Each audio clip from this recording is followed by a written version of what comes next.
Phone ఇంకా extra ఉంది, phone extra ఉంది చూడండి. ఫోన్ ఎక్స్ట్రా మొబైల్ కొంచెం చూసి ఒక ఫోన్ అలా చూపించవచ్చు ఇంకా. Okay okay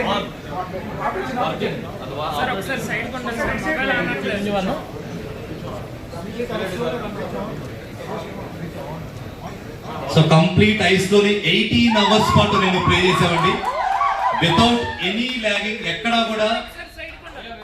so camera on చేయొచ్చు మీరు, కెమెరా ఫింగర్ కి ఇది ఉంది sir camera.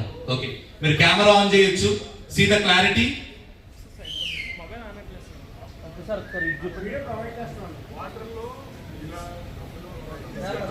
So back camera ice cube తీసేసేయండి సార్ అసలు. Okay no issue. Okay okay okay okay యాక్చువల్గా కెమెరాకి ఐస్ ఆల్రెడీ అంటుకుంది కాబట్టి మీకు ఫ్రంట్ కెమెరా అవ్వట్లేదు.